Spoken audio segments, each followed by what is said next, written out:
자, 이렇게 보신 것처럼 윤석열 호가 닻을 올린 가운데 또 다른 시작을 준비하는 인물이 있습니다.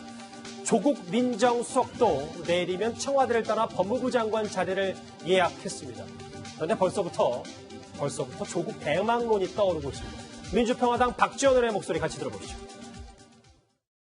이런 식으로 나가면은 대통령 후보도 가능하다.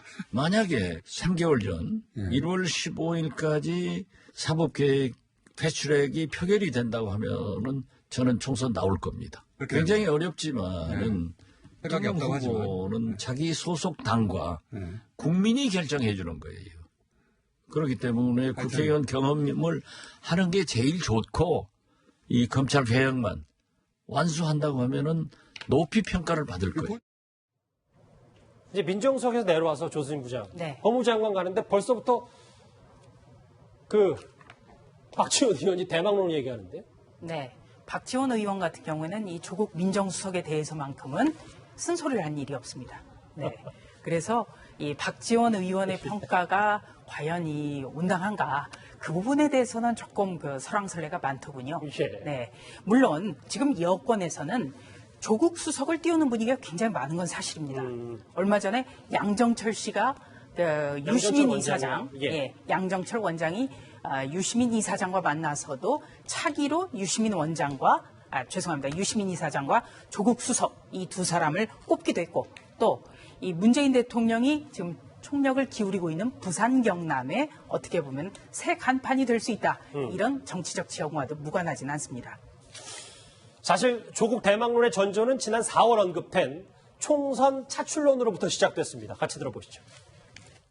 우리 당에도 지금 다음 대선에 잠재적으로 활약할 수 있는 분들이 차고 넘쳐요. 유시민, 조국 두 분 정도가 조금 그게 같이 가세를 해서 열심히 경쟁하면 국민들 보기에 얼마나 다음 대선이 안심이 되겠습니까? 그러니까 그리고 사람이 세상 일이 자기 뜻대로 안 됩니다. 근데 하고 싶은 거는 뜻대로 안 되는데 안 하는 건 뜻대로 돼요. 화면 같이 보실까요? 이 배종찬 소장님. 네. 그래서 이 PK 돌풍의 시나리오, 부산 출신에다 서울대법대, 대중성까지 확보했기 때문에 이 대망론에 더 힘을 실을 수 있다는 게 여권에서도 이런 기류가 있나 봅니다. 전례가 있죠. 왜냐하면은 이 민주당의 PK 출신 후보입니다. 그러니까 이 문재인 대통령, 현 대통령이 그렇고 노무현 전 대통령이 그렇고 그러니까 우리가 대선 후보를 이야기할 때는 쉽게 세 가지가 필요해요. 예. 한 가지는 지역 기반, 또 세대 기반, 이념 기반이 있는데 이념은 지금 더불어민주당 지지층들이 조국 수석에 대한 관심도가 높은 편입니다. 그리고 지금 일본 관련해서 일종의 항일 SNS 메시지를 하면서 대중성을 확보했어요. 그렇다면 이제 남아있는 것은 지역에서의 기반을 얼마나 확보하느냐가 중요한데 부산 출신으로서 출마를 한다면 예. 부산 지역에서 굳이 마다할 리가 없거든요. 그럼 남아있는 건 세대인데 지금 40대를 중심으로 해서는 또 교수 출신입니다. 그러다 보니까 이 40대의 대졸 이상의 고학력자들은 조국 수석 정도의 후보라면 지지해 줄 수 있다. 이렇게 서서히 기반을 확대해 가는 거죠. 그러니까 지금 현재의 경쟁력을 보면 내년 총선을 겨냥하기는 쉽지 않습니다. 하지만 법무장관으로서의 경력을 쌓고 나면 조국 앞으로 이제 법무장관이 된다면 정도면은 이 국가 지도자로서 가능한 거 아니냐 이런 기대감이 확산되리라고 보는 것이죠. 네. 자, 자유한국당은 오늘도 연일 조국 민정수석을 향한 성토의 목소리를 내고 있습니다. 오늘도 있었습니다. 같이 들어보시죠. 민정수석 법무장관 되면 윤석열 검찰총장하고 또 한 번 이 사정에 칼춤을 출 것이라는 국민의 우려가 비등하고 있습니다. 근데 국민들께서는 이 모든 것이 총선용 쇼라는 것을 아시고 현명하게 판단하실 것이라고 믿습니다. 여기에 바른미래당 하태경 최고위원도 조국 민정수석이 법무부 장관이 돼도 국익에는 도움이 되지 않을 것이다 이렇게 잘라 말했습니다. 같이 들어보시죠. 계속 사고치겠지. 조국 수석이 국익에 도움이 되는 일을 했다면 저도 법무장관 좋습니다.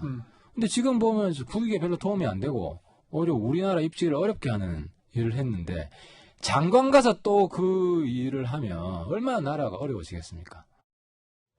일단 법무부 장관 뭐 자리 얘기도 좀 비판이 있고 만약에 정말 대망론이 있다고 하면 뭐 대중과는 SNS를 통해 소통을 많이 하더라도 과연 이게 현실 정치에 적용이 되는가에 대해서 의문부호가 있는 것 같아요. 아까 박지원 의원이 전제를 하나 깔았죠. 검찰 개혁을 완수한다면 이런 전제가 있었는데 사실 사법개혁이라고 하면 모든 정부가 다 하려 했지만 어느 정부도 해내지 못했던 굉장히 어떻게 보면 우리나라의 절체절명의 과제죠. 예. 그런 과제를 조국 수석이 법무부 장관에 대해서 무난히 해결한다면 분명히 뭐 다시 한번 주목받을 수 있고 그리고 현실 정치라는 게 뭐 아까 전에 국회의원이 되느냐 마냐 하지만 사실은 최근에 가장 신뢰가 못 받는 데가 국회죠. 그런 점에서 국회의원이 되는 게 반드시 뭐 현실 정치인으로 거듭나는데 큰 도움이 되느냐 이건 약간 좀 저는 개인적으로 의문이 있습니다. 그래서 역대 대선에서 다 주목받았던 뭐 안철수, 문재인 등등의 후보들이 사실은 국회의원이 아닌 상태에서 주목받았기 때문에 조국 수석도 역시 뭐 국회를 꼭 해야만 다음에 대망이 된다, 현실 정치인으로서 거듭난다 이런 건 아닌 것 같은데 그럼에도 불구하고 과연 법무부 장관으로서 사법개혁을 완수하려면 사실 엄청난 정치력을 발휘해야 되죠. 결국은 사법개혁의 완성이 국회에 된다는 점에서. 근데 과연 그걸 해낼 수 있을까? 지금까지 민정수석 때 해왔던 행보를 봤을 때 그래서 결국은 뭐 본인에 결국 달려있지만 법무부 장관으로서 어떤 성과를 낼지 뭐 좀 지켜봐야 할 대목이 있지 않나 싶습니다. 김태현 변호사님, 뭐 박지원 의원처럼 뭐 우군인 사람들, 칭찬해준 사람도 있지만 왜 이렇게 원색적으로 비난하는 적도 참 많네요. 조국 수석에게. 그만큼 이제 조국 수석 자체가 어떻게 보면 현 정부의 상징과 같은 거고 어떻게 보면 현 정부의 입장에서 볼 때 미래 권력의 중심에 서 있는 사람이라고 볼 수도 있는 거죠. 그러니까 아마 현 야권에서는 조국 수석에 대한 견제가 굉장히 심해질 거예요. 더군다나 이번에 일본과의 무역 분쟁에 있어서 어떻게 보면은 현 여권과 청와대 입장에서 보면 선봉장이 바로 조국 민정수석이거든요. 예. 본인의 관할 업무도 아닌데 그런 것들은 아마도 조국 수석의 향후의 정치적 입지와도 좀 관련된 어떤 내밀한 계산이 있지 않았나 저는 사실 좀 개인적으로 그렇게 보고 그래서 저는 개인적으로 지금 현 여권에서 가장 유력한 대선 후보를 뽑아라고 하면 제가 몇 달 전까지만 해도 저는 유시민 전 장관을 뽑았었거든요. 예. 그런데 이번에 조국 수석의 그 일본과 관련된 SNS를 보고 마음을 바꿨습니다. 조국 수석이 가장 유력하다고 저희 리스트 수는 그렇게 이제 1등으로 올려놨습니다. 예. 그래서 아마 이번에 조국 수석이 법무부 장관으로 내정이 되면 그러면 8월 달쯤에 인사청문회가 있겠죠. 예. 인사청문회 결과와 상관없이 대통령 임명을 하겠지만 그 인사청문회는 예비 대선 후보 조국에 대한 어떤 야권의 굉장히 강한 견제가 펼쳐질 것이기 때문에 예. 아마 현 정부 들어서 있었던 어떤 인사청문회보다도 뜨거운 인사청문회가 될 것이다. 저는 뭐 그렇게 전망을 합니다. 자, 그러면 저희가 좀 주제로 삼았던 서울대 동료들도 등 돌린 얘기를 짚긴 해야 될 것 같아요. 조수진 부장. 네. 소수 의견을 낸 법관은 다 친일파인가 이렇게 조국 수석의 SNS에 반박하는 글을 서울대 뭐 학문적으로 뭐 개인적으로 얼마나 친한지 모르겠습니다만 서울대 동료 교수들이 이렇게 올려놨어요. 원래 이 학계에서는 사실 이 동료 평가라는 게 상당히 중요한 거 아닙니까? 우선 이거는 친분과 관계없이 법학자로서의 기본 소양을 묻는 겁니다. 자, 무슨 말씀이냐면요.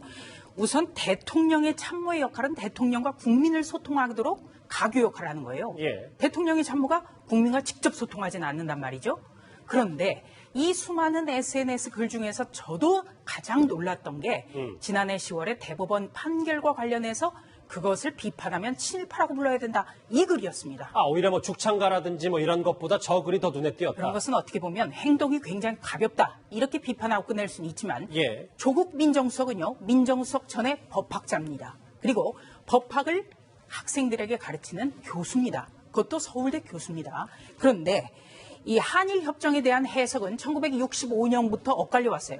그리고 국제법적으로도 한 번 배상을 받은 것을 다시 한번 배상을 받을 수 있는가? 예. 이 문제도 굉장히 의견이 엇갈립니다.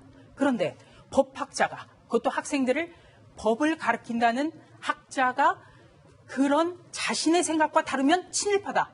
이렇게 규정하는 것은 대단히 위험하고 편협하다. 이것을 그대로 드러낸 거예요. 우리가 대법원 판례 공부를 왜 합니까? 예. 법률의 해석이 어떻게 했는지, 어느 재판관은 어떻게 봤는지 이것을 공부하는 게 바로 판례 분석이고요. 그리고 특히나 로스쿨, 법학전문대학원은 바로 이런 판례 중심의 실무를 배우는 곳이거든요. 그런데 과연 조국 민정수석이 민정수석을 떠나서 법학자로서 과연 타당한 역할을 했는가? 이 부분에 대해서 근본적으로 지금 문제 제기를 하고 있는 겁니다. 알겠습니다. 서울대 동료들의 따끔한 평가까지 조국 수석 얘기까지 짚어봤습니다.